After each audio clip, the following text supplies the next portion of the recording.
Hi everyone, welcome to debug. आज ये हम लोगों की पहली वीडियो कुछ बेसिक्स ऑफ प्रोग्रामिंग पे बेस होने वाली है। तो स्टार्ट करते हैं आज की वीडियो को।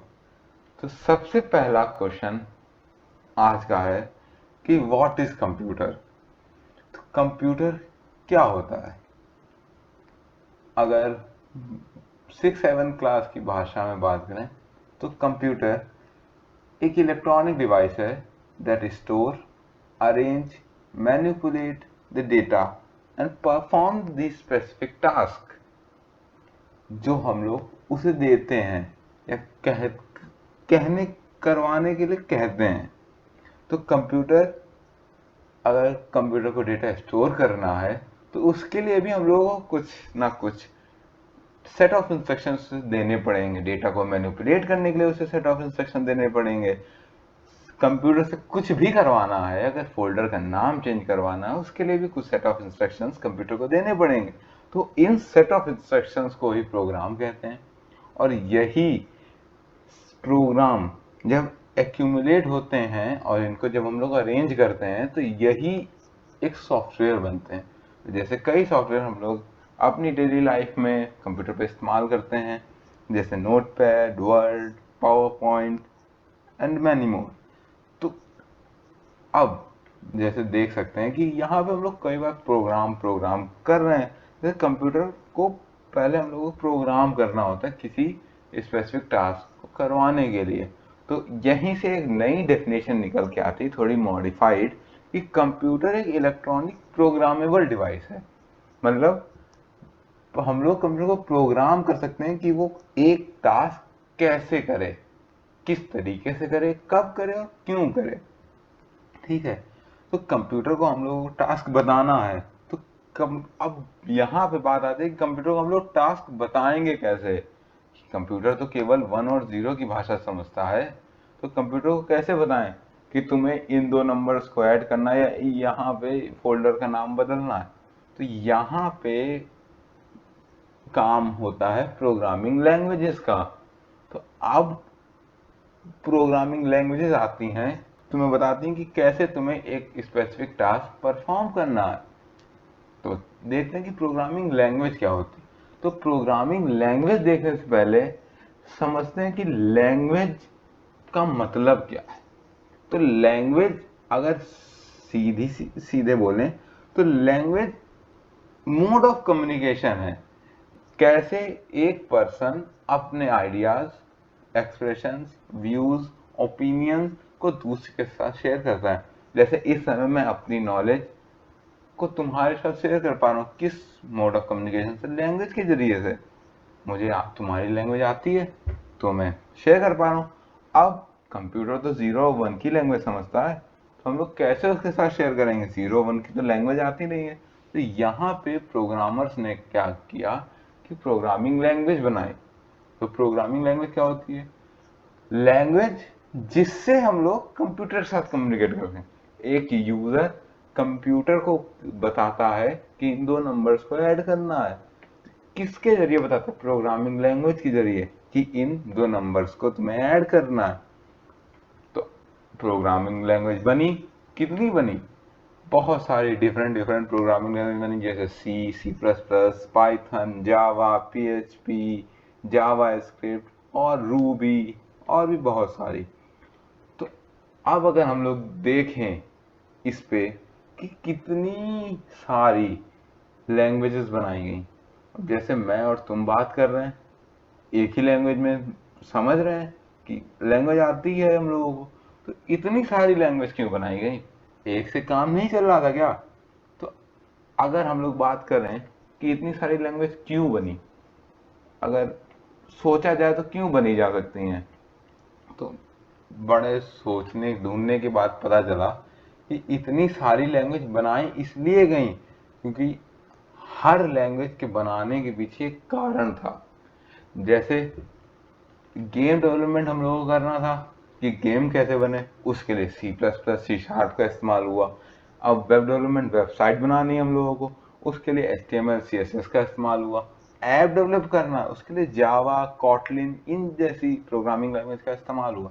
तो हर लैंग्वेज बनाने के पीछे उसका एक कारण था कि जैसे सी प्लस प्लस क्यों बनी, सी में थोड़ा अपडेशन की जरूरत थी, सी ऑब्जेक्ट ओरिएंटेड सपोर्ट नहीं करती थी, तो सी को जब अपडेट किया गया तो सी प्लस प्लस बनी, सी का अपडेटेड वर्जन।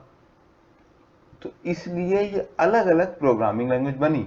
अब हमको पता तो चल गया कि इतनी प्रोग्रामिंग लैंग्वेज बनी, तो अब इतनी बनी, अब इनको कैसे डिस्ट्रीब्यूट कैसे करेंगे कि कौन सी क्या लैंग्वेज है। तो इसके लिए इनको ब्रॉडली दो कैटेगरी में बांटा जाता है। कौन कौन सी? लो लेवल लैंग्वेजेस और high level languages. Low level languages कौन सी होती हैं? लो लेवल लैंग्वेजेस मशीन पे डिपेंडेंट हो। मशीन डिपेंडेंट का मतलब जैसे अगर तुम अपने सिस्टम पे लिखते हो a प्लस बी, तो वो केवल केवल तुम्हारे सिस्टम पे a प्लस बी चलेगा। मेरे पे जब मैं अपने पे सिस्टम पे लिखूंगा तो मुझे a प्लस बी नहीं लिखना होगा, वहां पे मैं कुछ चेंजमेंट करना पड़ेगा उस कोड में। जैसे मैं सी प्लस डी जब लिखूंगा तब वो मेरे पे चलेगा। तो मशीन डिपेंडेंट लैंग्वेज का मतलब है कि वो किस सिस्टम पे कैसे चल रहा है। जैसे तुम्हारे पे अलग चलेगा तो मेरे पे वो कोड अलग चलेगा। तो अब लो लेवल लैंग्वेजेस को भी दो कैटेगरीज में बांटा गया, एक मशीन लैंग्वेज और एक असेंबली लैंग्वेज। मशीन लैंग्वेज क्या होती है? मशीन लैंग्वेज वो लैंग्वेज जो कंप्यूटर समझता है, बाइनरी लैंग्वेज, वंस और जीरोस। ठीक, जो कंप्यूटर जो भी टास्क हम लोग देते हैं परफॉर्म करने को, वो आफ्टर ऑल मशीन लैंग्वेज में ही चेंज होता है जब कंप्यूटर से अंडरस्टैंड करता है। फिर आती है असेंबली लैंग्वेज। कि असेंबली लैंग्वेज क्या होती है? असेंबली लैंग्वेज वन जीरोस के फॉर्म में नहीं काम करती, वो काम करती है निमोनिक्स के फॉर्म में। कि जैसे अगर हम लोगों को दो एक फोल्डर को दूसरी फोल्डर में ट्रांसफर करना है, तो यहाँ पे हम लोग अगर वन जीरो के फॉर्मेट में लेंगे तो बहुत लंबा हो जाएगा, 0 1 1 0 करके। तो यहाँ पे हम लोग निमोनिक का इस्तेमाल करते हैं। जैसे MOV, इसका मतलब क्या हुआ कि इस फोल्डर को उस फोल्डर तक ले जाओ। तो यहाँ पे हम लोग एक बड़े से टास्क को छोटे से निमोनिक्स में बांट देते हैं। तो अगर हम इनका एग्जांपल देखें कि जैसे दो नंबर्स को ऐड करना, दो नंबर्स को ऐड करना है, तो अगर यही कोड हम लोग मशीन लैंग्वेज में लिखें तो मशीन लैंग्वेज में कैसे लिखा जाएगा? 0 1 0 0 1 1 1 0 0। और जब इसी को यही सेम टास्क हम लोग जब असेंबली लैंग्वेज में परफॉर्म करेंगे तो कैसे परफॉर्म होगा? बस ऐड लिखना है और वो टास्क हो जाएगा। तो यही डिफरेंस है मशीन लैंग्वेज और असेंबली लैंग्वेज में। और दूसरे टाइप की लैंग्वेज क्या होती है? High level language. अब मशीन लैंग्वेज जो जो लो लेवल लैंग्वेज होती है वो ह्यूमन रीडेबल फॉर्म में नहीं होती हैं।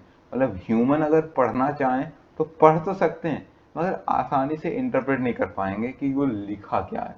तो इसके लिए बनाई गई हाई लेवल लैंग्वेजेस जो ह्यूमन रीडेबल फॉर्म में होती हैं और ह्यूमन पढ़ सकते हैं उन्हें। तो इनको दो कैटेगरीज में बांटा गया, एक प्रोसीजरल ओरिएंटेड लैंग्वेज और एक ऑब्जेक्ट ओरिएंटेड लैंग्वेज।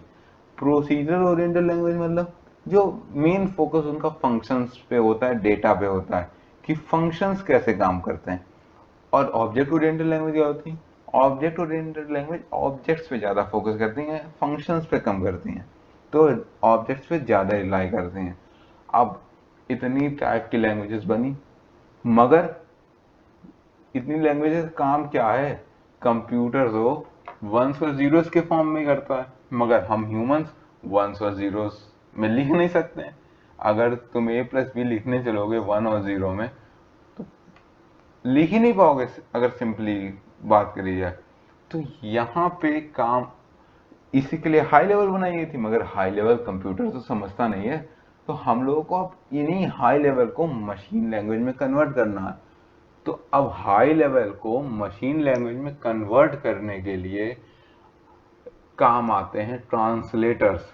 ट्रांसलेटर्स का क्या काम है? वो हाई लेवल और असेंबली लैंग्वेज को मशीन लैंग्वेज में कन्वर्ट करते हैं। तो अब हाई लेवल लैंग्वेज अलग है, हाई लेवल लैंग्वेज अलग है और असेंबली लैंग्वेज अलग है। अब इन दोनों को कन्वर्ट करने के लिए अलग अलग ट्रांसलेटर्स की जरूरत पड़ेगी। तो ट्रांसलेटर भी तीन टाइप्स के होते हैं। कौन कौन से? एक असेंबलर, एक कंपाइलर, एक इंटरप्रेटर। अब असेंबलर तो ठीक है, नाम से पता चल रहा है कि असेंबली लैंग्वेज को मशीन लैंग्वेज में कन्वर्ट करता है, बट कंपाइलर और इंटरप्रेटर क्या हुआ? कंपाइलर और इंटरप्रेटर का काम एक ही है। उनका काम क्या है कि हाई लेवल को लो लेवल में कन्वर्ट करना। दोनों का काम एक ही है कि हाई लेवल लैंग्वेज को मशीन लैंग्वेज में कन्वर्ट करना, मगर इन दोनों की वर्किंग अलग है।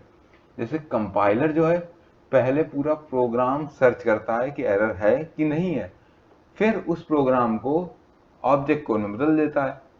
मगर इंटरप्रेटर क्या करता है? Interpreter line by line execute करता है, मतलब पहली लाइन पढ़ेगा, उसे उसमें एरर अगर होगी तो रिटर्न करेगा, नहीं तो फिर उसे ऑब्जेक्ट कोड में बदलेगा, फिर दूसरी लाइन रेड करेगा, उसे कन्वर्ट करेगा, फिर तीसरी लाइन। वो लाइन बाय लाइन का काम करता है। मगर कंपाइलर कैसा काम करता है?